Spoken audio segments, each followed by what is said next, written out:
How about now? Look, I'm going to cough. Oh, that's fine. Damn it! This cold Stop is dying. away for a month. We got things to do.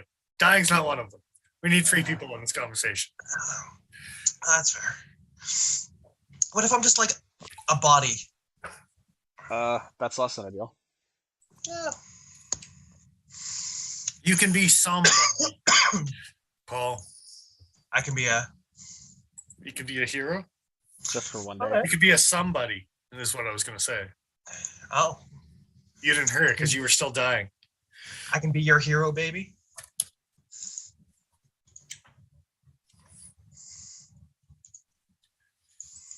I really need to track down that Philip Glass mix of heroes. You need to fill up what now? Philip Glass did a mix of Heroes by David Bowie that is very ethereal, haunting, and weird. And I can't remember how I came across it the first time. I want to listen to it again. What is up, Infinite Black Frost? Yo, hello. Indeed. Watching dog grooming videos and folding origami. All right. That's delightfully endearing. Yes. That sounds on brand for Infinite. Nothing to see here. So, Swarf the Third, blah, indeed, blah. But Blah the swerve. Swerve. Did Swarf get a tulip? Yeah. Yes. That's got to be slang for something too. So I hope it means 2 things. I really do.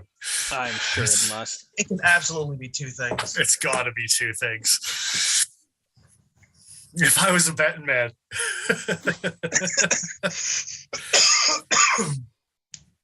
Oh boy. So, I bet you I'm the only one that doesn't have a new toy this week. You might. I think you're right. You guys suck. Sorry, I could wait till next week. I was carrying other stuff, but I don't care. Whatever. I got no shortage of fun stuff to chat about. So That's completely fair. it's a true story. Have you seen the bullshit? I genuinely don't know. I have actively got out of my way not to find out. Not to find out about what? Oh, my goodies? Yes. Yeah, I appreciate that. I really do. I really do. we we had Alex go through it and be like, for God's sake, don't say anything. Just get rid of it. Black out those spots on the order sheet. I really tried to go by part number rather than reading descriptions, so I didn't. If I didn't know the part number right off the bat. So, on that note, I might as well go first because the rest of you guys got surprises from the sounds of things. So, A little bit. Well, I just needed to really hammer a message home here with tonight's carry. Okay. So, I decided that all weekend long that I've been just bringing the Sage 2 out of retirement. So, Yep. It's good. It's good. Everything except for one little detail on that one. It's just it's missing something. I don't know. It might be highlighted in this photo on still the best clip Spyderco has ever made, and yet The wire clip is a pretty nice clip.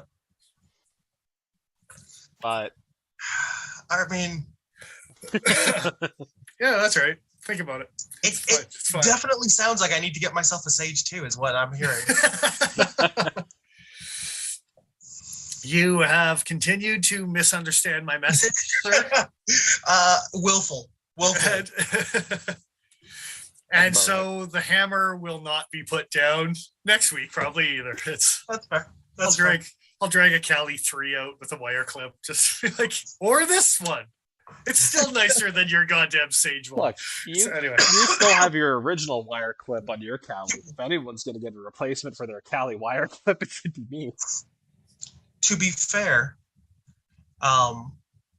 in about 3 years, I might have myself a North Arm Skaha too. And I'm fairly confident that that clip will fit. And even if it won't, I might modify it so it does. Playing the long game. Nicole, Stanson, Ben, thanks for joining us, guys. Yeah. Listen to us spout nonsense about me trying to get Paul's sweet clip. Yeah. I will say, though, if you ever want to do a Rips Garage Tech order, I will absolutely split shipping with you because they got some pretty things. We'll see. So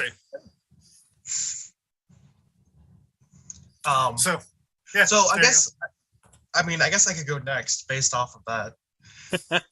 Might not be a bad idea. Especially because I'm gonna slow roll this one a little bit. People that follow me on the Instagrams may have seen this, but I won a Rips Garage Tech giveaway a couple weeks ago, and yeah, the clip does look nice on the Sage platform, I will say. It might look nice on the Sage platform. Yeah. And no. Oh yeah, no, there it is. Yeah, I definitely scratched it. Look at you. Wow. I like it because now you have to sell it not LNIB or whatever the fuck it is. Yeah. I know what I got. No low ball offers. Raises the price $20. Yeah, it's worth more because it was carried by me, right? Maybe one day. No. I know what I'm about. Yeah. But yeah, I didn't think that I was actually gonna like the double helix, and I kind of dig it. It's got a weird like shimmer where it actually changes in tone. You can kind of because it's like mostly see that tool tone. Yeah, it's mostly gold there, but that top section turns like quite purple in the right light. Not bad. Yeah. I will say though, that's not the only thing that is a secret for tonight. You're not drawing it out 2 weeks? No. We got a Christmas special coming up. Jeez. Yeah, dude. Do you think this carry's gonna change anytime soon? It's just gonna be weirder and weirder photos of this knife and weirder places. Hopefully. We don't want to see those places, Paul. Yeah, just for the record. Too bad. If it falls within TOS, I'm fine. Anyways, on that note, I kind of gave it away last week. I made a mention of taking weird photos of this knife, but I finally have a Wee Knives Arrakis. You do. Yeah. Absolute monstrosity of a knife. Yes. It's chaos. How's the D10? Quite nice. Up to Wii standard? I would say so. Yeah. It was a little slow out of the box, but with just a little bit of blue lube. Fair. I've been hearing more and more often lately that Wii actions tend to be super dry and super tight right out of box. It's so fast right now that adding oil to it actually has introduced a little bit of lock stick. Yep. That's what you get. Yeah, and I'm sure that will break in a day or two. It doesn't do it every time. And yeah, this is my new religious knife. It's very holy, you see. So we're gonna pick Paul here in a sec. Yeah. No, but this. Speaking of holy, this thing is blasphemous. It's more sculpture than knife, and I kind of dig it. It's more not there than it is there. It's weird. There's so much not there. So, the best / worst part of this for me is that there's actually some thickness behind the edge on this knife. Yeah. I expected it to be like super thin, barely there, hollow ground, whatever. But it's kind of like the Femoris. And that means that I wouldn't be so worried about the structural integrity of that blade. I think you could actually give her if you really wanted to. Oh, I'm sure I probably could.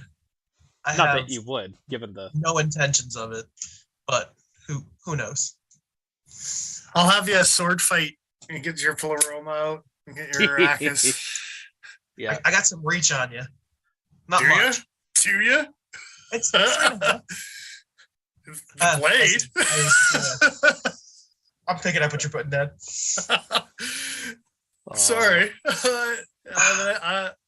What is it? What is your reach? Like, I don't know, 79 to 80, somewhere in there.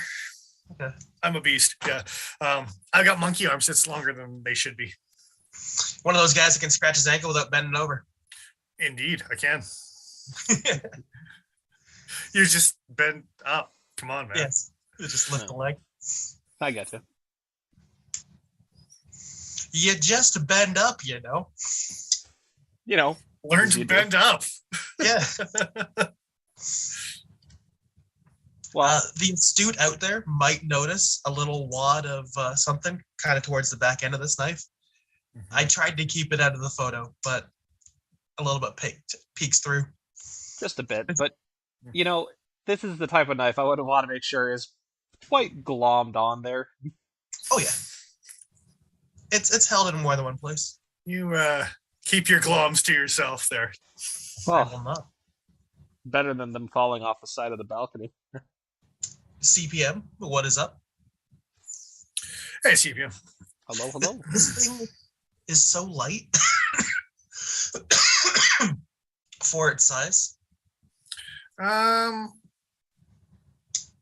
Infinite is saying he carried a Denko 20.5.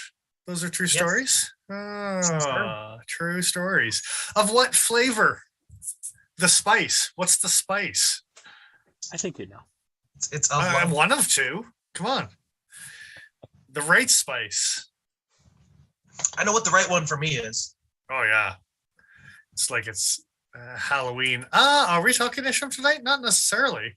Probably in the future. I imagine we would have a chat about it. But crazy genius. You know, some crazy genius stuff. Yeah. There's some stuff and some things for sure. Even just chatting about this guy. I'm sure we'll have that conversation in the future once everybody gets to play with it a bit. I don't know. I'm not going to play with it too much. There's a GOM on the back end of that thing. I know where it's been. Jesus. Yeah. Well, I got an idea. It's still got residue. I'm telling you, man, sticky tack. It's the new thing. It's hard to use with this knife, though. There's so much not there. Good times. So, Joe. Yeah. We got 1 minute to get through the 15 minutes of preamble because. Oh no, I gotta hurry it up then. Paul's slow roll was extra slow. Extra god dang slow. Make it short. It's a pretty shot, sweet then. I mean, it's a pretty knife. Yeah. Not so much of a pretty knife. I ended up with a Kaiser Cormorant. Although this one's got frag pattern and 20 CV in titanium, and yeah, it's wonderful. Look at that clip. Look how stupid that clip is. It's fantastic. What's the whole pattern? What's the whole pattern on that clip? It's a 2-hole pattern. 2-hole vertical. Yep. How spread out is that 2-hole? Don't you worry. Yeah. I'm very excited to get this stupid fidgety little thing. It's got a corner flipper. It's got an opening hole. It's got a front flipper. It's a button lock. It's delicious. I love it. It's fantastic. There, 1 minute. It's absolutely a fidget toy. It is. It is. It's got 100%. A nice frag pattern to it, for sure. Yeah. I was pretty impressed with this in person. I was on the fence. I had seen a couple of reviews, seen it up close, and being like, there's a chance I'm really not going to like it, but I don't know if I knew that it was front flipper and back flipper. Yes. Yeah. That's fancy. That's fancy shit. Oh, yeah. You can kind of see it in this photo, the way the jimping goes all the way up the front surface there. Yeah, that's kind of cool. That'll shred you real good. Oh yeah, actually, it's gentle enough that you can flip it pretty aggressively and it doesn't bite too hard.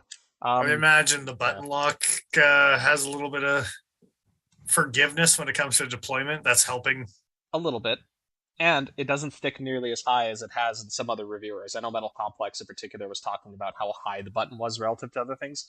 I think his was unscrewed too far, and I know he said he adjusted it, but I think it was unscrewed too far because this is just about perfect. Yeah. This is probably my knife purchase for Christmas for myself, so I'm happy I made it because it's a hell of a knife. It's good to do. Same. Oh, I didn't actually get a photo, but before we move on, just the size comparison between it and the Smog. We'll talk about your goddamn knife next week. No, we won't. No. I know we won't. That's why. That's why I'm doing it. But yeah, 3-inch blade. I'm intrigued. We probably will actually take a look at your knife, probably in depth, and do a review on it because it is new enough, and we don't play enough with Kaiser stuff here. So take advantage of that. I took every opportunity I could when Joe put this knife down on the counter and then stepped away for a second. That knife was in my hand and I was fidgeting with it. It is a lot of fun to fuck around with. It is. And it's kind of an ugly duckling, but I dig that about it. It's growing on me. The action basically grew on me. It's weird to think that, like, if you look at the handle, it looks like such a boring handle. And if you think that if the blade was made to seat flat in this handle, it would be such a boring knife by comparison. Nice and straightforward. Yeah, but they got the weird rectangular hole, and now it looks like Terzola designed it. Yeah, a little bit. He didn't. But anyway. But it does look like it, yeah. A little bit of that vibe, right? Without the hole, if you cover up that hole, it's just a bug out, or it's a whatever. It's a, Yeah. I don't know, I dig it. Also, because I never miss a chance to throw slag at Spyderco for doing something, or not doing something. I know they've talked about not chamfering holes in the past because people lose grip. Maybe I just haven't had this knife long enough to determine, but I don't see that happening. Maybe it's due to the shape of the hole here, but there's a pretty heavy chamfer on this hole, and maybe like it's with very gloves, comfy. Potentially. Maybe I might try this with gloves and. Just out of curiosity, I think the oval hole you get probably slightly better purchase than a round hole. Maybe because of that flat groove, something, surface area contact, ridges, friction, levers, science. Something. I think the last three things were bullshit on my end, but anyway, including science. But magnets good. We're not talking about magnets. We're not talking about Winter Blade Co. No. What are we talking about, guys? ColdSteel AD10 LITE. Yeah. Hell yeah. In a couple different flavors. Yeah. This looks like a catalog photo, but here's just the two we're going to be talking about tonight. Oh, that's such a tiny picture. I don't want. Can you not blow it up? Yeah, I can blow it up, but it's just a little bit of a gritty picture. That's too bad. That's okay. That was actually, to tell you the truth, I took a handful of pictures and very few of them actually turned out because when it's sunny and there's snow out, you get glares like nobody's business. Yep. Yeah. And it's awesome if you don't want to see any sort of hollow grinds or the logoing on blades. That's kind of what I had to work with here. So I apologize for getting some stock photos this weekend, but I got a couple. Decent ones. So I've got a nice one of the Tonto sitting in a tree here. This is kind of, this is difficult to tell in this photo. Because it isn't necessarily clear, the Tonto has a hollow grind on the fore section of the blade, and then towards the tip, it becomes more of a saber flat. You can kind of see that little sweep difference in the grind here, but it is much more obvious in person.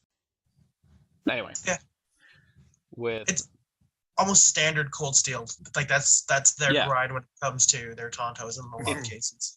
Yeah. Actually, come to think of it, outside of the Airlight, I don't know of too many other Tontos they do in folders that don't have this hollow ground, flat ground combination. Yeah, Airlight. Voyager? No, I think the Voyager Tonto still has a hollow grind. And who the hell knows what's going on with the mini recon? So they're just throwing that one to the wind. Anyway, we'll get into that probably later. Okay, the Recon Tonto, or sorry, the Voyager Tonto does look like it's hollow ground.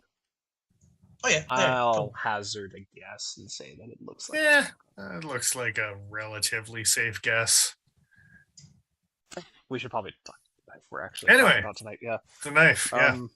So key differences from the AD10 standard and the AD10 LITE. Blade steel has changed from changed from S35VN to Oz10A, which is sort of like a VG10, sort of like a 154 CM, kind of in that chemistry realm.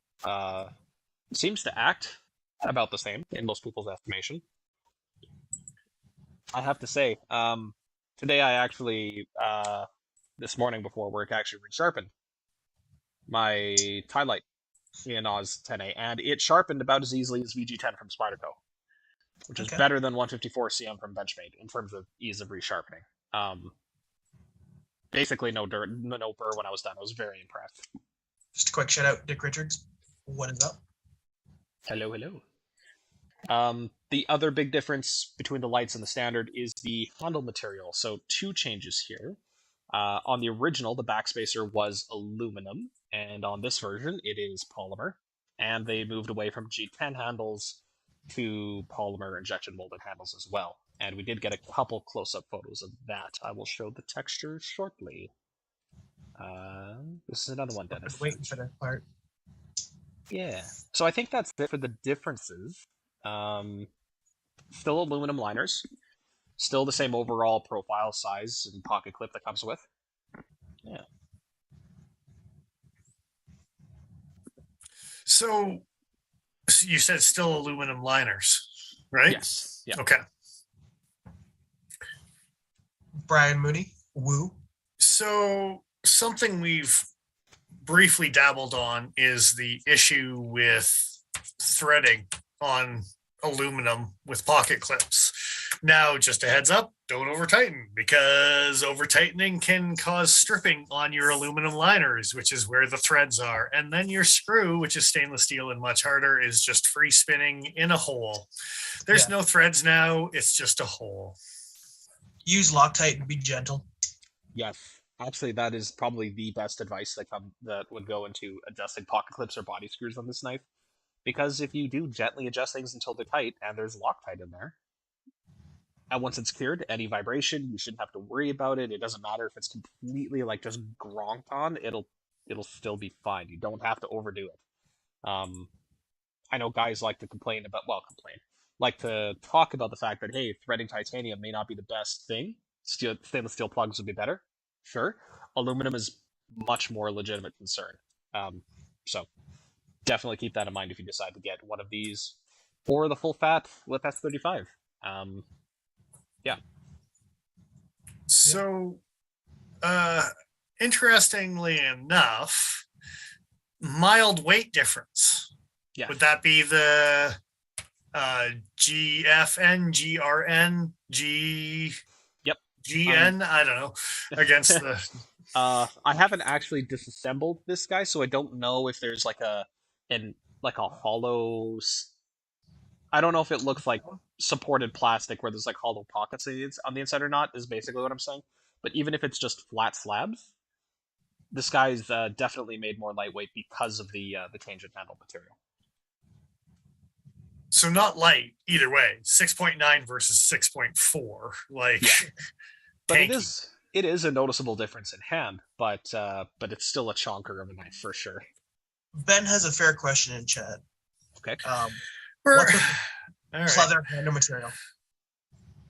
Jump on the gun a little, but we can do it. All right. It's out. That's the only reason I bring it up. Yeah, that's fair. Yeah. It may or may not be machined in CRKT's factory. You know, I have come to calling this finish the nutsack finish. I'm going to be honest. I don't appreciate it, and neither does the leather bag company nutsack, I'm sure. I almost got a spit take from Paul on that one. Nice. I will say. That was an unexpected reference. Good job. Inner circle. Bring it Inner circle, nutsack finish. I don't call it that to customers. So I have a theory, other than it being made in CRKT's factory, because they have some very similar textures. Oh, that's a good side-by-side comparison. That doesn't even show off the nice pluttery. It's hard. It was hard to get those lines to highlight correctly in this photo. Here, it just looks like areas where the texture is just gone, which I guess technically that's all it really is. But yeah, see the difference here. I think the one that I gave you, it was a stock photo, but it was standing up that you could see the backspacer, the pommel. I think it's got a pretty good texture on that picture. But so what I was going to say was, you know how you can get like wood paneling or like wood grain wallpaper, and you can get stuff that actually doesn't look bad, but then you can get like really cheap stuff that's like really plasticky looking. This looks plasticky. Mm-hmm. Yeah. No, double whammy between your comment and Justin saying they've really embraced their intended Walmart audience. Have they? I don't know. I think they got a 2-pack at whatever the hell that YouTube video was. Yeah, there you go. Do we want to get into price point this early? I mean, it is significantly cheaper than the full size, but it still isn't what I would call approachable for the Walmart crowd. Maybe for the more thrifty, the more spendy Walmart crowd. Maybe $129 US MSRP on their website. Oz 10. That's pretty standard for ColdSteel's Oz 10 price point. Yeah. Like, look at Voyagers, look at the lights here, the Air Light series. I was going to say the Air Lights, yeah. Tie lights, kind of. Yeah. Tie lights. Yeah, I mean, yes, this is definitely budget for ColdSteel, but I don't know if it necessarily pushes it into that super budget category. No, that's completely fair. I will say, I don't really notice a difference in comfort between the two handle materials. I was going to say that, yeah. Yeah. Absolutely. They got the contouring bang on. I mean, they're obviously working with the same CAD files for everything, so of course they're going to get the measurements correct, but it feels just about as good as the standard G10. I say just about because maybe it's what's the term here? Not psychosomatic, but like maybe it's just like in my head kind of thing. The G10 should feel better, but it feels a little bit more premium.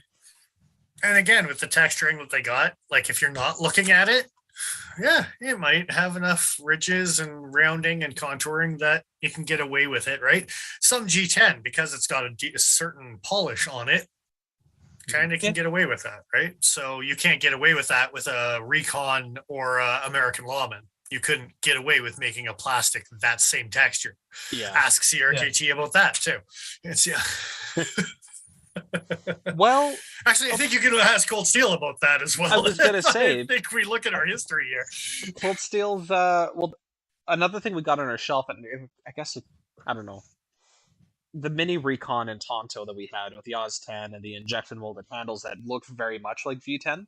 They could have gone for a more G10-like texture if it was the peel ply, like the rough, like this kind of stuff. But that's not what the original AD10 was like. So I do think this was a better choice between those two options. Sorry? I don't know if I would like this knife with that texture. No. I'm saying that's definitely they made the right choice if those were the two options, like this kind of texture but injection molded, or the texture we actually ended up with. I think this was a better choice. Well, that segues us really, really nicely into, it better be this texture after the tension on that goddamn clip. You can't put aggressive G10 underneath that shit. The clip is this wide. That, sir, is called a cheese grater. It's... Yeah, no kidding. It's a spatula on the side of your knife. Okay, and here's the other thing. I get ColdSteel's ambidextrous clips and blah, blah, blah. But this was brought to my attention when you have that close to a 3-hole pattern and you've got a straight clip, why not try to align that 3-hole pattern to be symmetrical so you can flip it around and make the same clip lefty on the other side? You want to talk about cutting corners, GSM? There's your $1 million idea. We'll come back to this. That's one of my topics for tonight. But without going too far into that, if you look at the contouring in this particular photo I have up, you can actually see the groove of the handle work its way right to the side where the clip is. I don't know how they could make that a 3-hole clip and still be as comfortable in hand. I'm not saying 3-hole clip. I'm saying change the third screw to be in a symmetrical pattern. Okay. In that case, yes, I agree 100%. Because it's a very slight move. I don't think it would affect too much structurally. No. And you can now use an ambi clip instead of still having to throw in a left-handed clip, which they do on this particular model. Actually, yeah, it would probably cost. Sorry, Paul, what was that? Nothing, just being an asshole. Oh, no, we can talk about that later. Okay. Yeah, no, I mean, it wouldn't cost that many cents to have another screw. Like, let's say they even left this bottommost screw towards the butt end of the knife. Let's say they left that there, and they just had another one in line with the rest of the clip. Yeah, that would probably be a couple cents to make that change. And then how many more to save you the clip? That's a slight, mildly different hole pattern. Yeah. Is ColdSteel's intention every time they make a pocket clip to just make one as bad as possible? No, they're outdoing Kershaw. It's a contest right now. Okay. I don't like this contest. It's year to year. I mean, I thought ColdSteel was running away with it, but then Kershaw. Yeah. That this ColdSteel review has turned into the roast of CRKT. I'm fucking here for it. And Kershaw too. They're getting thrown under the bus at the same time. I'm not discriminating. Like, it's not that hard to make a good clip. You only need one screw. Yeah. And a guy named Rip. I mean, no, don't. Yeah. Chances are, if you meet a guy named Rip. Yeah, it doesn't work out for you every time, does it? You're not batting 100 on that one. No. You may or may not be already dead. Whoa. Joe's gonna take it into lawsuit territory. It's I'm sure Rip is a nice guy. You said may or may not. May or may not. It's vague enough. Look, catch him on a bad enough day. Who knows? That being said, yeah, the alignment for these screws is honestly pretty god awful, but the knife is still super comfortable in hand. This is still one of the most comfortable clips ColdSteel's put out in a knife. It looks hideous, yes, but ergonomically, because it lies so flat, it's not going to be pokey. But the flip side to that is the tension on it. Like, it's got a lot of tension on that clip. I don't mind the wide clip if you tension it properly. Okay, so this has probably one of the most aggressive clips out of all my ColdSteels. This is more aggressive, but not by much. Well, that's because someone wanted to ski jump off of that knife before they turned it into a clip. Like, seriously, you had one of those mini skateboards and you're playing inside the hold-out clip. Yeah, straight up. I think that's more than once we've referenced that stupid little toy. I think so. Kim Kardashian, I don't understand. I don't want to understand. That's okay. No, I'm gonna willfully misunderstand. Joe, you need to stop buying ColdSteel. No, ColdSteel makes fun shit. Never. Yeah, I will never. Sure. Well, maybe I will. What's that? I said maybe I will one day. Who knows where they go? But as of right now, I ain't stopping. Again, I have topics tonight. We'll come back to that. But as long as they keep making stupid bullshit like this, I'm gonna keep buying. Sorry. They got me. They and CRKT both. Who else is doing it? CRKT, I guess. But come on. Yeah, but not like that. Not like that. Get eat by a grizzly bear, Jesus. Hopefully that doesn't fucking start to cut corners. Oh god, I hope not. Of all the things they're cutting corners on right now, if the heat treatment changes, I'm going to be pretty salty. But that was the one thing. Anyway, don't want to go off too far into assuming this Oz 10 is heat treated like the Oz 10 in my Twilight is, or at least as good, Should resharpen easily. Should hold an edge reasonably well. I think it's a decent choice for a harder use knife in this sort of geometry. But what made you? Why do you guys think they came out with a Tonto?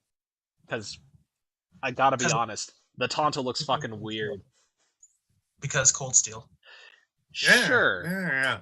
Sure. Like, think about how many different models they have in multiple blade shapes, and Tonto's always one of them. It's kind of their signature. I've said it more than once that as far as Tontos, I prefer ColdSteels over anybody else's. I think I'd agree with that. Yeah, no, I think I'd agree with that by and large. Yeah, but they got that front angle figured out. And I mean, at least when they make variations, they don't make them exclusive. Hey, let's throw Spyderco under the bus. That's 3. Cheers, bro. We need to start a new tradition where we do a Christmas roast of all the companies. Christmas roast. Speaking of Spyderco, here's a comparison shot that Dennis took with the Dragonfly, as is tradition. Nice. Oh yeah, the unnecessary size comparison, as always. I will say. Sorry, go ahead. Oh, no, I was just going to say, because I always have a Dragonfly, so. I like the consistency, genuinely.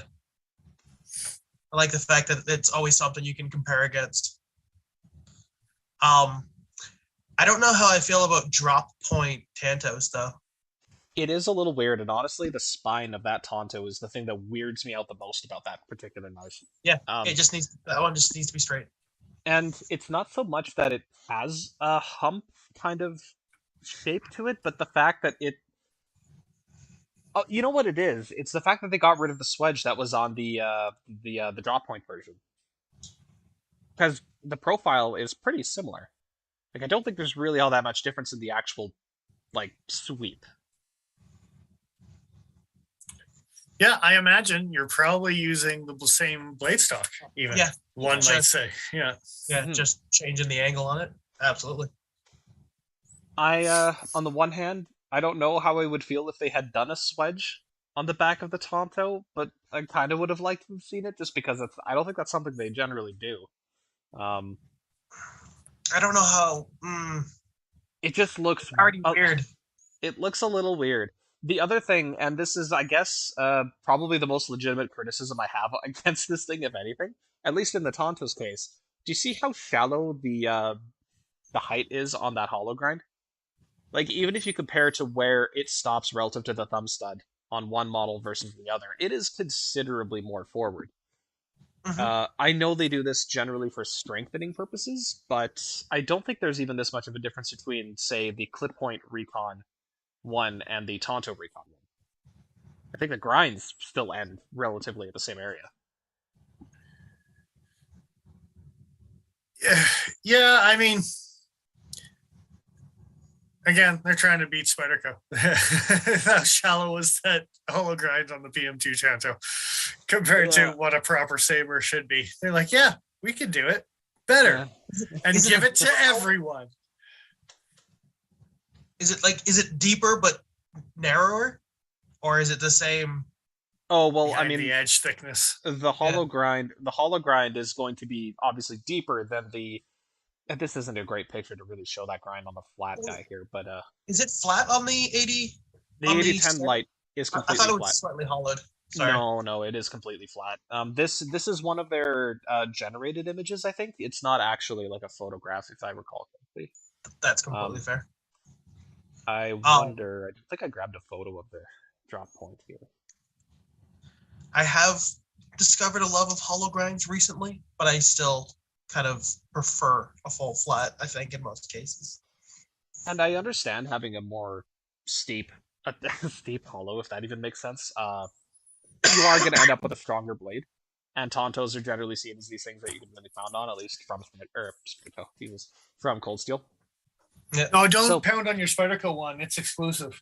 You're destroying the resale value even more. No. Anyway. That's an assault. I have another size comparison, actually. Where did that go? Right here. Yeah. Got a couple of those 80-20.5s in. Very few available. CuttingEdgeCutleryCo.ca, I believe. .ca.com. It's one of them. .com. Jesus Christ, you work there. I don't work at the website, sir. But there's a size comparison worth Interesting. looking at. So grip area, at least on the main contours, is very similar. A little bit more compact, obviously, on the 20.5s. But yeah. Wow, that hollow grind really turns super bright in this photo. I wish I had looked at it sure that a does. bit. It's like I said, the wash is something. That's for sure. Yeah. It looks like. Have you seen the clothing that like famous folks can wear? Yep. To, like anti-paparazzi. Yeah, this is an anti-paparazzi knife. In more ways than one. Yeah, exactly. In some ways, much more violent than others. Yeah. Okay, so we've gone over price, difference in shapes. They're paparazzi, not people. This is a much better shot of that hollow grind. Is this recommendable for you guys? I think so. Is it worth an LITE plus $50? I like the AD10, so I'm probably gonna try and convince you that the G10 and S35 one's the right choice, but it doesn't always fall within people's budgets. And Oz 10 is a perfectly fine blade steel, and it's comfortable in hand, so I don't think it's a hard sell, but it is more expensive than I would probably want to spend on those exact specific components. If that makes any sense. Yeah, there's in this price point, there's a lot of options out there. Now, when it comes to heavy duty on a triad, I think you even still do have Voyagers. Like they're almost shooting themselves in the foot because it's almost like I guess. I mean, they're piggybacking on Demco's popularity right now, so that's helping them for sure. Like the AD15 LITE, the only difference is the blade steel on that one. That's right? Plastic versus G10 as well. Is it plastic? Yeah, the black. The AD15? Yeah. Yeah. Injection mold plastic. Huh. All right. I have to take a close look at that because they obviously did a good job on that one. Yeah. So it is possible. Anyways. I just wanted to take a quick look at these prices here, but while you're doing that, Brian Mooney wanted to know, Dennis, if you're when you win your next die-cast car. Well, one a year usually, and I got my sweet ride here a couple months back. So I was gonna say it's summertime, yeah. It is. It is the summer golfing season for my sweet rides, the hole-in-one cars, and I try to have that market cornered if I can. So completely fair. It's like pool, but you're standing on the table. Kind of. And it's not a smooth table. If you've been to Johnny's backyard, it is Russian roulette out there. Jesus Christ. Very nice. He's just got claymores around. Sometimes. Yeah. Hornet's nest. It's no, that was only 1 year. It was many years ago. It's fine. Excellent. It was hiding behind the water fountain. Don't hit it in the water. That's how they get you. Literally. So, triad lock, you say? Yeah, there are other options for less dollary dues, but honestly, this feels more comfortable in my hand than a lot of the Voyagers do. Yeah. But a lot of the Voyagers are kind of made as small machetes, aren't they? So my other question, how much are those pins going to make the aluminum liners deform with hard use? So that's a good question. Okay, the cat's moving. I was going to poke her off the table with a cane. As far as the He's an liners this asshole. morning, oh, a little bit. Well, she was trying to push a water bottle off the edge, and I just can't stop the stream to go clean it up. Yeah. So deformation, I honestly am not 100% sure. It depends on whether these liners are heat treated or not. And ColdSteel, I think they say that they're heat treated on there. I don't know if they are necessarily. I'm actually going to their. I feel like I've read that. Maybe not on this knife specifically, but I feel like I've read that on their page before. I know that they've done the heat treated aluminum on the S35 VN version of the LITE with the 7071 aluminum handles. Those are heat treated. CPM says it would be safe to say no. You stop that. Yeah. Okay, why am I not able to see the S35 version? This is stupid. So yeah, good times. While I was trying to figure out weights, I'll segue back to that one. Yeah, keep going. Try to find that knife. It's very interesting. It's very, very interesting. Yeah, like there it is, but it's like 30 pages down. Like, are they just trying to push the shit out of the lights? Because they put Latin machetes in front of... When I searched AD-10, it did bring it up as the third item. If I do AD10 and search, the Latin machete shows up, and then I give up after a couple of items here. But if I go AD-10... That's interesting, because I did the AD10, the AD Space 10. And yeah, the first two still come up as default, whatever. And then the other one comes up 3 pages in. Very strange.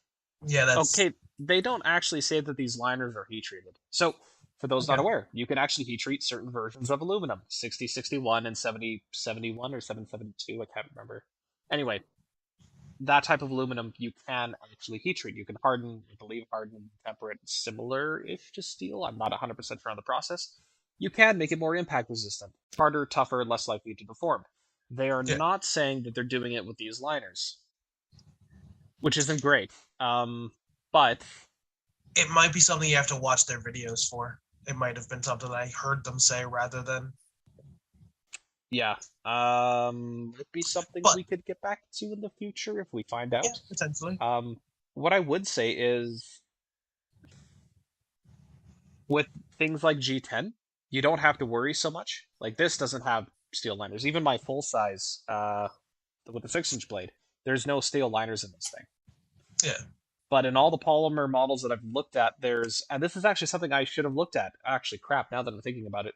On the the Recon, the mini Recon and the Tonto with the Yaws 10 and the injection molded handles, those actually have stainless steel liners that the stop pin goes through. So there's some steel reinforcement there. I don't think they did it to the AD10 LITE. I just assumed it was the flat aluminum liners all the way through, but I didn't actually look to verify. But that's a lot more machining for them to do. I don't actually think it's likely that they did that, but we have been told to beard on. I don't know how to say that name. Hierophant, indeed. Thanks for joining us. Go to for EDC ColdSteel. Yeah, they got some pretty decent stuff. I got an Ultimate Hunter sitting over here that just kicks butt and takes names. That's for sure. I have a Trailmaster or two that. That's not a folding knife, Paul. You have an Espada. ColdSteel, just in yeah, I do have an Espada. And probably a stupid tie light or two. Or two. 3, actually. Yeah, there you go. Yeah. Paul and I are more... Sorry? Go ahead. I was going to say, Forget It doesn't buy extra stuff. Apparently, ColdSteel is the things that I buy multiples of. You and I both buy multiples of stupid shit from ColdSteel all the time, I think. Yeah. I've bought so many machetes from them. Anyway. Yeah. Aluminum liners. Who knows if they're actually heat treated? Would I pound on it super hard? Well, maybe not. The stop pin in particular, right? Because that's kind of one of the necessary keys for the whole triad-y thing to work properly. And if all of a sudden you've got a liner that can make that thing shifty around a little bit, I'll be curious to watch one of their videos about this knife to see if they address, like, even their weight test where they hang weight off the back of the blade and stuff like that. I'll be Yeah. curious to see what the number is there. So if you're going to be pounding on the AD10 to any real capacity, batoning, or things you shouldn't be doing, I would recommend thinking about the S35VN variant. Not because of the blade steel, but because of the fact that it's full G10 for this handle scales. And given that they do their recon 1s in G10, I've personally batoned with mine and have had no change in the lockup, no change in the stop pin. It's just full G10. G10 doesn't really like to deform in that way under impact, so... Yeah, I'm not sure how I feel about the plastic-aluminum combination as far as overall toughness goes. Gotta be honest. Yeah, especially for a company that's known for their toughness. Yeah, I don't know. That pretty much sums it up for me. I don't know. Beast of a knife. I have one question for Joe, and I don't know if he was able to get the photo or not of the lock bars. Yes, I was able to get that actually, so let me pop that Sweet. up now. Well, that's the backspacer. Yes, there is actually a finishing difference between the two. Not 100% sure why, but and Paul spotted this. It sure looks like the finishing direction, like the scratch pattern, is, let's call this horizontal on the G10 variant, and then on the plastic handled Oz 10 variant, it seems to be more vertical, like along the back spring. Yeah, and almost a finer polish. I'm not sure about it being a finer polish. The grip pattern looks similar, but nicer looking, I guess. Looking under magnification here, yes, it does look like it could be a finer polish. It's smoothier. Yeah. So it's smoothier on the cheap one. I have one theory about this, and I'm not sure how likely. Yeah, softer steel. Well, yeah, softer steel. Oz 10 versus S35. Could they be making their lock bars? Are they making their lock bars the blade steel? Because that is something that knife makers have done in the past. I don't think ColdSteel would do that, just as far as a cost-saving measure. But it's the only thing I can think of is like, okay, well, why would they change the production schedule for the lock bars? They might have parallels. This steel lock or this steel to go in the lock bars for anything Oz 10. They use steel stuff. Well, machining. That might actually make sense. Yeah. Of the steel is going to potentially play a part in that, right? And the wear resistance. Oh, that's something I forgot to bring up. Speaking of differences in wear resistance, crazy fucking lock stick if you open these guys too hard right out of box. So we have a theory about that as well, because we actually did that with some of the new engages that we had come in through the shop as well. Yeah. And the theory is that there's just a burr left on the actual lock itself from machining. And the first time it locks up and that burr rips in place and just wants to hold it there. Not sure if it's burr or if it's like mismatched geometry or what, because I did take another AD10 LITE out of the box today, cracked it open pretty hard, and it took both thumbs and a considerable amount of force in order to get that lock bar to disengage. That happened to us too. So far, it's been every single one that I've taken a look at. If you open it super hard like that, and it's just the once you get it disengaged that first time, it sure seems to disengage very nice and easy after that. And so, whether it's a burr or if it's a slight mismatch in geometry that gets shaved off in the first hard open, it's hard to say, but it would be interesting to find out one way or the other. Yeah. Something lock bar insert being hardened, so maybe the last leftover something from the rough hardening, and the first time it slides, it could smooth that out as well. How many lock bars? How many more lock bars can I finish in a day if I don't take a polishing step? 17. Yeah, that's all right. It's worth it. We have a definitive answer, folks. Wow, send it to the board of directors. Let's get an answer here. Yeah, no kidding. Anyway, just kind of a weird quirk that we noticed playing with some of the more recent ColdSteels that just hasn't been a thing before. Something to think about. Indeedly. Okay, anything else need to be said about this knife? I think we got everything. I think so. I think this is more I still or less... like the fancy one better, but it's not a bad... It's a contradiction now that the question about the liners is in place. I'm going to withhold some judgment until I know for sure if it's hardened or not. I think. Because it's built like a hard use knife, and it should be a hard use knife, but if you can't hard use it because of the aluminum liners, But it's if it's still using the same platform as the AD10, they've already proven that those ones have been hardened because there's been more than enough abuse tests on those, right? See, but for me, it's more about the G10 offering stability than it is the aluminum. That's kind of the kicker for me. You can get away with the aluminum in the G10 because the aluminum is consistent. Don't even do anything. Exactly, the aluminum is consistent from one model to the next, but the fact that they switched from G10 to this GFN, I'm just not 100% sure. I mean, that type of polymer is tough stuff. We've seen it survive things it shouldn't have survived in various different formats over the years, but whether hard use betoning is one of those use cases, I don't know. For me right now, it's bad. It's just a question mark. Yeah. I think I'm going to do some research and come back with an answer on whether or not they're hardened. Hopefully. Yeah. How hard can you yeet it? That's the question. Lord knows they will, man. Those videos, they yacht anything. ColdSteel bin Jotun. They could just make a video called Yeet. In fact, I think they should. That actually pretty on brand. Do another test like they did before where they threw all their knives to see if the locks would fail. But I want to see what the Engage does and stuff like that now. Do it again. But now. So overall, would we say we could recommend this knife for somebody looking for a hard use beater? Hard use, not abuse. Yeah, hard use. I'm positive the blade will handle it. So, and the more and more I talk to people about hard use, like especially with the AD10, that's probably a good suitable steel, middle of the road steel to take a crap ton of abuse and not get too chipped up, too edge damage, things like that, and still hold a relatively decent edge. So I think if you're looking for not wanting to spend for a real AD10, but still like the grip, the power, yeah, I mean, I would probably say if you don't like the texture on the Voyagers and the Recons are too flat and aggressive for you, this kind of fits a nice middle ground. Because the texture on the other ColdSteel stuff is aggressive as hell. And if you like the ColdSteel stuff, but you don't like the aggressive shit. It's not as aggressive as it once was.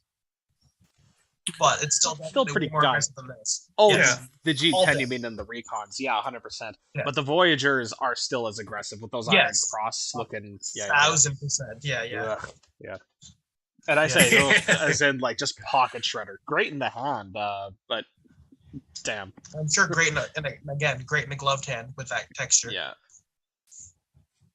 But I think that pretty much rounds us out. That would be the niche I would find into this one. I personally would probably lean towards something like a Voyager or an LITE or something in that effect with the AD10 goodness. Even the new mid-range engages that we haven't got to play with yet for AD10 goodness. I'd probably lean towards one of those.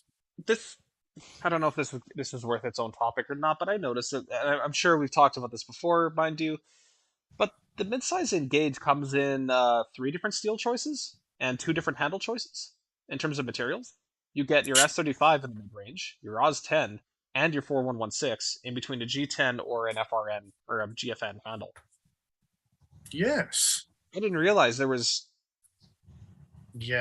all those family of things. The way that you're doing that hand motion is reminding me of that weird creature from Yeah, that guy. I love him. The Pale Man or whatever. Bullshit. Yeah, creepy motherfucker. Love Pan's Labyrinth. It was a great movie. Yeah. Anyway. Yeah. So yeah.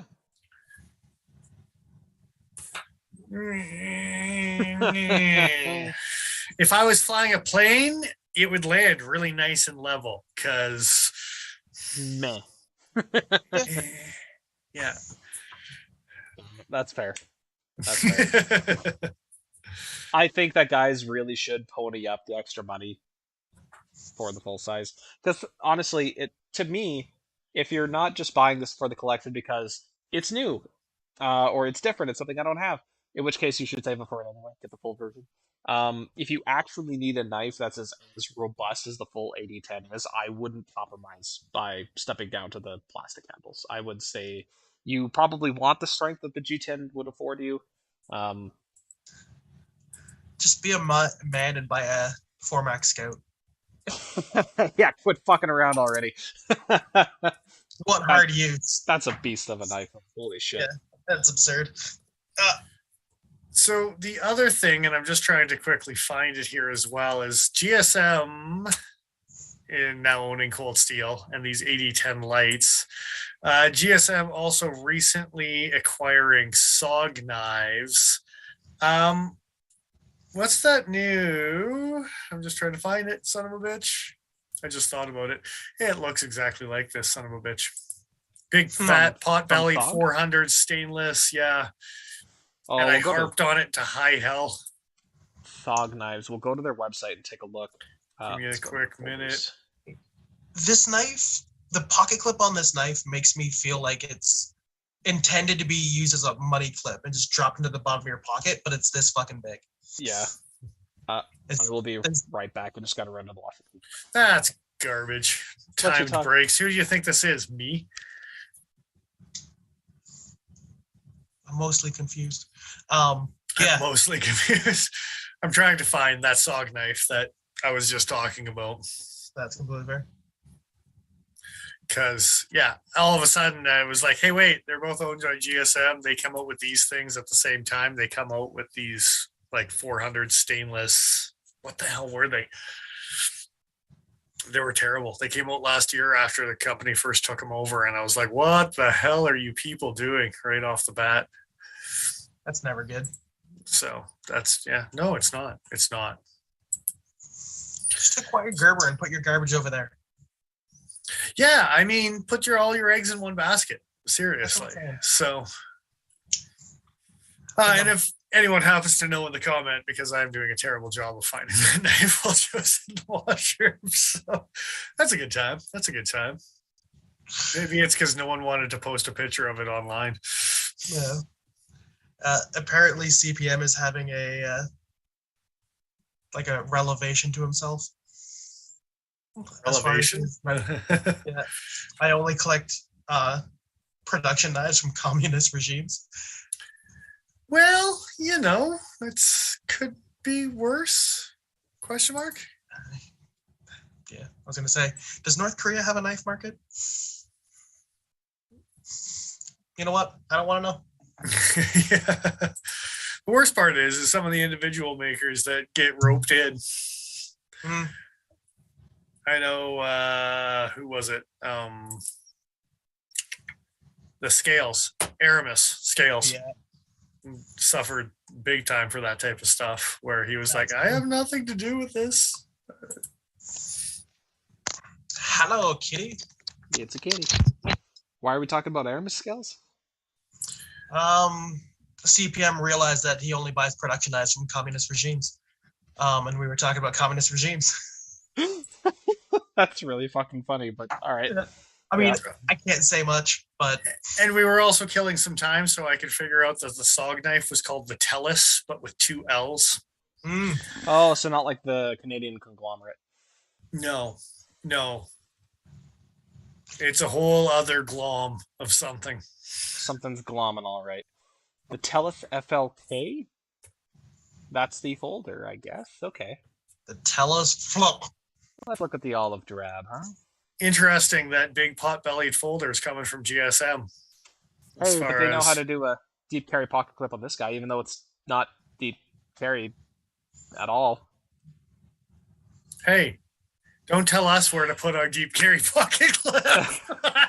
Look, Joe, alive. They read the market. This is clearly what people want. Oh, I remember this stupid fucking thing. It had I harped on it. Yeah, okay. I harped on it when it came out. Yeah. But anyway, just GSM similarities, something going on, background, Demco, something. I don't know. Wow, this you can buy for $50, but Cryo 440 stainless. They don't even tell you what kind of 440 do they? It's Cryo, Joe. Oh, carry. All right. Funny. Well, And by that, they mean they're taking all of the defective cryos from Kershaw. And Oh no. it's cryo 440. Isn't that just all the cryos? Eventually. I owned one. Eventually, it's all the cryos. It's a waiting game. Yep. Man, Playing the long game on that one. Yeah. that's Hey, straight up awful. I will say. I'm pretty sure Infinite owns a cryo still. my buddy owns a cryo, and it survived him so far, which is saying a lot. Okay. That's going to be in his... As much as we bitch, sorry. as much as we bitch about HCR and Oz 8, they serve people perfectly well. Yep. You just got to be okay with resharpening every 2 minutes. I was gonna say, how much damage did you have to remove from that knife for my buddy, Dennis? Enough.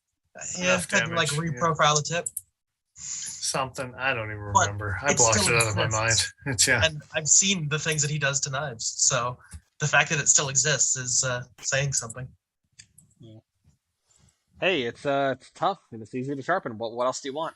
Stainlessness? Okay, it's kind of stainless. All right. Let's roll this review out here. Yeah. All right. I guess I give this I don't know, 6.5 tens out of an AD10. Does that make sense?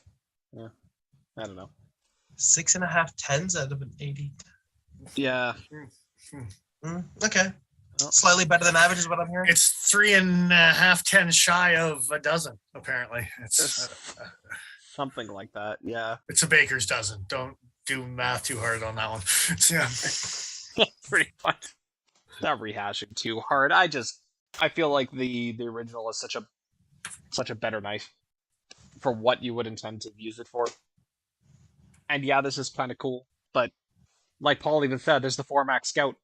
Shit, there's the SR1 LITE. Like, there's other options if you wanted something stupid tough and ridiculously durable, and like, I don't know. Dennis kind of touched on it. I think it was Dennis. It might have been Joe. I'll take credit for it. That's fine. Yeah. About the fact that it looks like they're kind of competing with themselves. The Voyagers. Yeah. For that one. And absolutely they are. And a couple different models, not just the Voyagers. You know what I mean? They're... Yeah. Well, and again,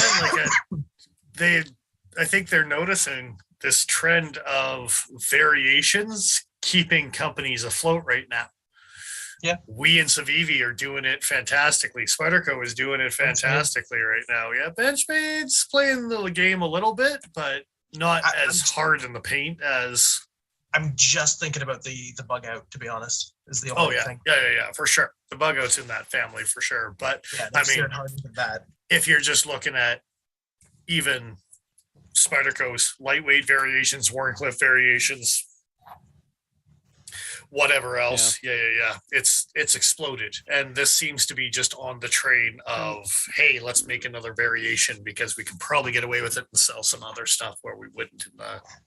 And I mean, how many times do you hear, oh, I really like that. I wish it had X blade. I don't think variations is necessarily a bad thing. I think it's when companies have to make the choice between variations versus new models. Innovations? Innovation. Yes, exactly. Innovation? That's a good, 100%. Yeah, variations versus innovations. Good on you, Paul. Yeah, sometimes I get one.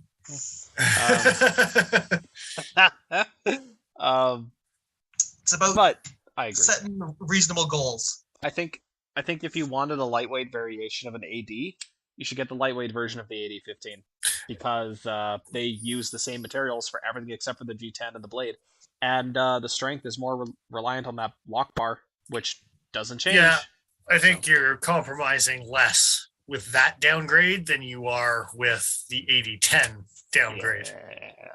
Yeah. It just sucks because the AD10, but like objectively, has a more comfortable handle than this thing, than the AD15. This isn't bad. Is a more comfortable handle than most things. Let's be honest here. Yeah, it's quite a comfortable handle. Without rehashing too far. Yeah. All right. I think that's it for this guy. Yeah. CPM's got a fairly negative opinion of the knife market, apparently. There is no innovation. It's about who can go out of business faster. Oh, what's the term? What am I looking for here? That's a fatalist mindset. And to be fair, there's only so many physical forms a folding knife can take before you start reiterating upon reiteration. Okay, yeah, sculptures and art aside, when you're talking about functional differences, yeah, it's... And here's the thing, you always think, you can think of it in absolute terms, like it's a race to the bottom, but there's new people getting into the hobby every single day. And there's people who die and leave their collections to their children every single day. So because there's always this recycle of people moving into and out of the hobby, I don't know. I feel like if you stay in it long enough, you're going to see a lot of repetition, but there's always something new to see. Whether it's worth looking at or not, I guess, is a bit more subjective, but I'll leave that up to you, I guess.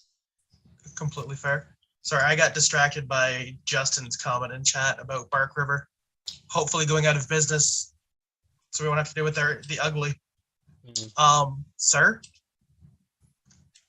let's meet by the bike racks. I'll say there's some stuff about...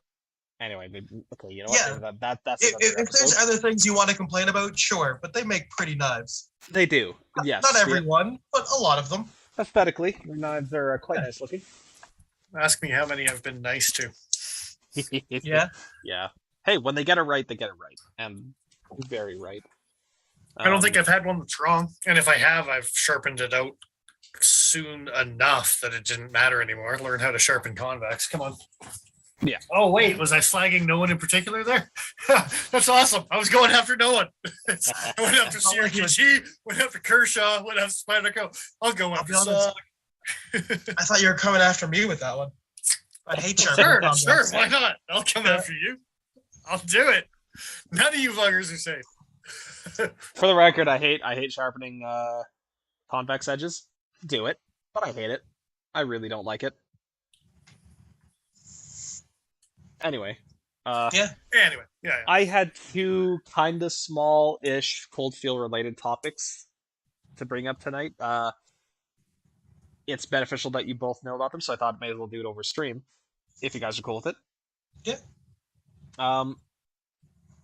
So, flagging on corner cutting and GSM and all that, let's actually start with that one. Something we noticed with one of the models of ColdSteel that we got in recently at the shop, the Mini Recon, come with a lefty pocket clip.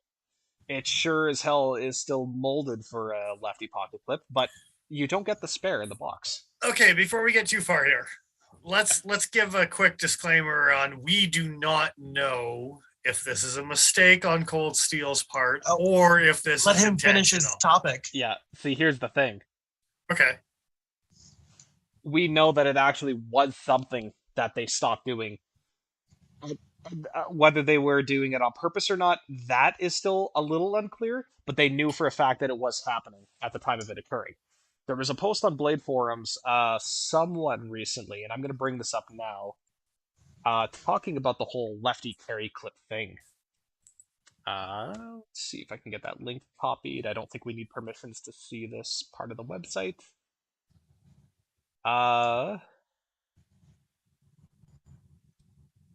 Yeah, here we go. I'm going to pop it up so you can all see what I'm talking about. So this is a post from Sean Kazan, who is... I had a copy of his LinkedIn here. He is a GSM... Oh, yes. You're being annoying and shit. Okay, it's not going to let me bring this Usually. up. LinkedIn is just being annoying in the moment here. I thought you were talking about me. I said I thought you were talking about me. Oh. No. Oh, well, he's, I want to say he's a vice president of their OEM division. So basically in charge of purchasing and such. So he's higher up in the chain at GSM, at least as far as ColdSteel's concerned. So the phrasing here, as of November 29th of this year, Okay, guys, here's the quick TLDR on the lefty clip situation. We're going to start including the lefty carry clips moving forward. New production runs will start including the extra clip as we once did. On new development knives, we will either provide an ambidextrous clip or a left carry clip, depending on the design model. So this is something they are intending to do going forward, but there was a period of time where a certain number of production runs just didn't have them. And it sounds like it was an intentional decision at the time. But that is still largely inference. We don't know for sure whether they decided to consciously axe that out or whether some accountant was looking at the numbers and being like, why are we including these? Why are we including spare pocket clips? Without realizing that, oh, they're lefty compatible clips, not duplicate clips. Somewhat, yeah, essential. Don't look at the numbers, look at the actual item. Like exactly. So here's some information here. So if you need a lefty clip, you can request one from ColdSteel, but they do ask that you pay shipping. I'm assuming this charge of $5 is for those within the States. They want you to pay shipping, but they'll give you a new clip. So if you're a lefty who needs a clip, you can do it. But yeah, apparently this is a GSM initiative. So charging money for it, but eventually they're going to be coming back to free. Yes, included with the knife. Because people complained about it. It sounds like. That sure seems to be the tone of the rest of this thread. I'm not going to go into it, but you can view it on Blade forums for yourself. It doesn't appear to be locked behind any privatized walls or anything. It's under manufacturers' forums, ColdSteel knives, ColdSteel left carry pocket clip discussion. And there's a couple other interesting threads in Blade forums at the moment that might be worth looking at. But as a right-handed person, I don't care as much about the lefty clip not being included. I think it's shitty for everybody lefty. But the fact that they stopped including the clip, but didn't change the scale to get rid of the fucking mounting point for it. That was a bit of a dick move. Yeah, that's fuck you guys. They also didn't change any of their advertising. Yeah, none of that. Like if they had gone through using this tooling until it was at the end of its life and they were looking to exchange it for new tooling, and in that they decided to make it righty only, that still sucks. But at least it doesn't have the fucking location for it, and they're not charging you $5 for a replacement that you shouldn't have to replace in the first place. Yes. Just make them ambi like everybody else. Shipping from China, CPM, they would be shipping from the States. Yeah. Yes, ultimately that chip does come from Taiwan or wherever else the knives are going to be manufactured, but they'll be coming from the States at least. Again, they're taking all the lessons. Yes, that is actually something that I'm starting to see a little bit more from ColdSteel. I'm not super excited about. But this is a math game, right? This is totally a numbers game. First of all, not putting it in there, how many people are left-handed that are going to complain? Not enough. Second of all, how many people are going to pay a $5 fee to get their lefty clip after they find out they need it? Even less than that type of thing, right? So, yes. But I hope that people that are in that situation, like, I would be calling ColdSteel for a fucking return. You know what I mean? Well, so I'll just sell it like brand new and then wait until the new batches of them come in and just ask for a new lefty clip. But the chances of you selling it to a righty is probably pretty good, right? Yeah, no, that's fair. Oh, yeah. And that's, yeah. Ultimately, at the end of it, it is something that can be easily rectified if you choose to. That's just, you have to take the time to do it. This absolutely reeks of what's the cheapest and the fastest and easiest way that we can reduce the cost of these knives? Well, that clip cost X number of cents. Do you remember when the 600 milliliter pop bottles used to actually have 600 milliliters in them? And now they're $5.91 or whatever it is because it saved the pop companies like billions over the year. Something like that. Yeah, just a huge amount of money. So on that note, on that really specific note, there's another thread on Blade forums, and the only reason I'm giving it any kind of credibility whatsoever is because it is again addressed by Sean Kazan, and I'm trying to find his the credentials that say exactly what his business title is, but it seems I need to be logged in. Ben actually has it here. It's Vice President OEM and Specialty Accounts and Vice President GSM Safety Products. That is exactly what it is. Thank you. Yes. Okay. So I do believe what he has to say, and I do believe that he is who he says he is. Just again, too many coincidences for GSM to not shut that down immediately. Aside from the lefty clips, another change that was noted, and this isn't something that we've seen personally, but something I've only seen online. There seem to be certain models that are no longer utilizing the DLC coding from ColdSteel that we've grown accustomed to with some of their S35EN recons, for instance. They've changed to, and I realize this might be confusing for those of you aware of what the technology is, but they've changed, apparently, by their own words, from DLC coding to PVD coding. Okay, so for those of you aware, PVD is a type of process, and DLC is a type of material that is applied with a PVD process. So DLC, diamond like carbon, that is the material that is being applied in the particle vapor deposition process, I think is what that is. They're switching away from DLC on certain models. The Espada with the G10 and the black coated blade, now they're just calling it PVD coated. Sean has been saying on Blade forums that they're switching from DLC to PVD, that the PVD that they're using is actually a higher quality than the DLC, that it's more expensive to apply, and that it should be more durable. This is confusing to a lot of people because the common knowledge right now is that DLC is just about top of the line for what you can actually apply to a blade steel and still have it be effective in its protection. So either they're using something that's brand new to the market, or he's completely full of shit. That's unfortunately the conclusion that a lot of people are coming to. He has been quoted as saying, "You will see some Recon 1, some Luzons, SRK, 4 Max Scout. Those will have PVD versions as well. There are a few others that I can't talk about yet as well." This was as of December 1st of this year, so this is really recent information. Are they going to make a blacked out Chris highlight that I'm going to have to buy? They might. And to be fair, the variations are flooding right now, right? Like And to be fair, PVD coating, if they say it's durable, I believe them. And if it is PVD coating of most types is still very durable. Like bottom of the barrel Rockwell hardness for a lot of PVD coatings ends up somewhere around 68 Rockwell, so still quite a bit harder than what you would generally find in your blade steel. So I don't think that this is necessarily a problem. It's just the lack of transparency as far as the actual materials and processes are kind of suspect, and it reeks of cost cutting, which obviously people are going to get upset about.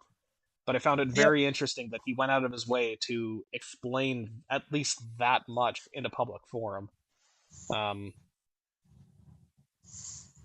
This all comes on the back of a YouTube video, again, which is linked in this, It's a good solid example of GSM cutting corners, DLC coding replaced with a cheaper alternative on some models. That is the full name of the thread on the ColdSteel Knives forum. There's a video showing somebody scratching up their Espada, and there's been people questioning whether the scratches being seen in the coating are actually depositions of like steel being deposited onto the coating. And honestly, you know what? That's what I think is happening. But without having the knife in front of me, it's very hard to tell. Yeah. There may have been method in my madness by buying a 3B Trailmaster now and not waiting until a later date to do it. A little bit, yeah. Just saying. Yeah. I mean, I do think this is probably a lot of hubbub about nothing. Ultimately, yeah. I think this is probably the changes they're doing in this particular case are probably fine. I don't think it's going to negatively affect very many things, if any. But the lack of transparency does kind of suck. Yeah. And that's something that often comes with large corporations. And part of it is, I'm sure, just the fact that you get so big, it's hard to have a direct conversation. 100%. There's so many people involved with so many different steps of the development of these products. And at the end of the day, GSM's going to do what any profitable company should do. Make the company more profitable and make the products better, theoretically. So that's the thing.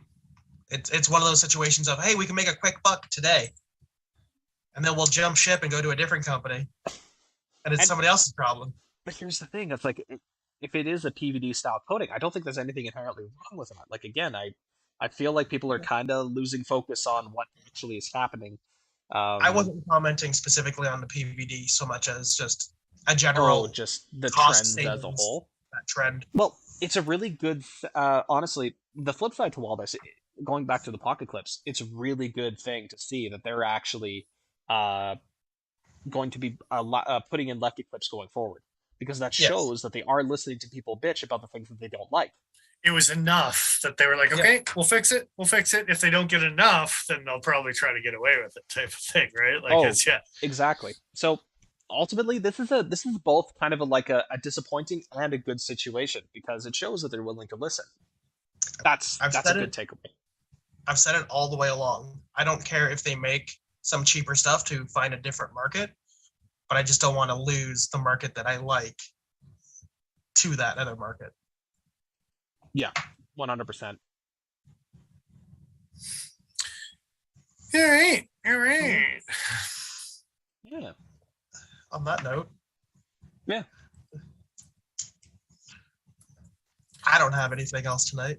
I got a couple small things, but it doesn't really matter too much. We can call her an early night if we want. So, I mean, it is 8:40. It's not exactly early. Yeah, exactly. So we can back burner some things if we want to. Yeah. Yep. I want to say that there was something. Week, right? What is next week? We got one more next week. Yeah. And then we're out for Christmas. So. And then for New Year's again. New Year's Day. Yeah. New Year's Day, I thought was still a maybe, but we weren't sure. I don't know, depending on the action. Yeah. So. I was gonna say, I thought there was something from last week's episode that we were supposed to put a pin in and come back to. Are we ready to come back to that yet? Because I can't remember what it was. I don't know. Was it the DIN 5131 steel that I've got a note here about? Yes, I think it might have been. Yeah. So is that actually? No, we don't know shit about next that. Week? All right. I think it is just a standard for a design of axe as opposed to a steel, but it may be deeper than that. I just want to take a quick moment and comment on Dick Richards' girlish figure. Oh yeah. Apparently, you know the chair challenge where you put your head against the wall and try and pick up a chair. No. Most men pick up a chair and then you have to stand up. Men in general, because they carry more of the weight in their upper body, it's hard for them to do. Like most men fail to do it. I'll have to watch a video his record is 9, so I'll have to take a look online to see a proper form of somebody doing it properly and see if I can do it. Give it a go. If I remember to do that in the morning. I have a lot of shit to do after we're done stream. Darren Windsor, thanks for joining us, brother. I know you sat in the background all night long, but it's always good to have you with us, my man. Indeed. 100%. Nice to see you. And it's my TED Talk. My TED Talk. I got nothing. It's all good. Alrighty. Thank you to the Cutting Edge Cutlery Co. for getting some new ColdSteel products in. It's fancy. It's fancy times. Yes. Yeah. So check out the new ColdSteel products on the website.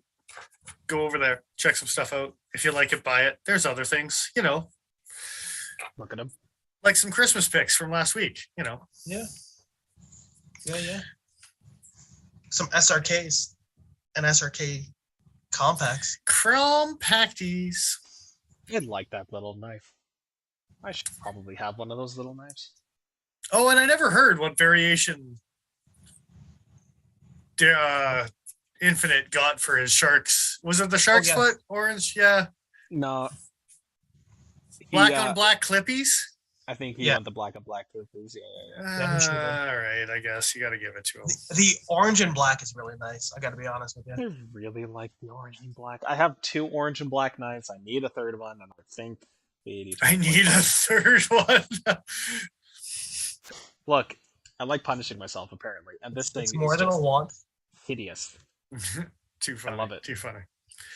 I'm into it. All right, Fisk, you caught us just in time to leave there. Hey. Yeah, cheese bag. Thanks for showing up, Lobster Knob. Yeah. Yeah, cheese dome. Oh God, it's the return of the Lobster Knob. It's the revenge of the Lobster Knob. I guess I should probably thank people on Instagram for following us. I appreciate you. It takes a lot of weight off my back that y'all keep doing that. Maybe one day. Good times. Good times. Maybe I'll have a New Year's resolution to post more.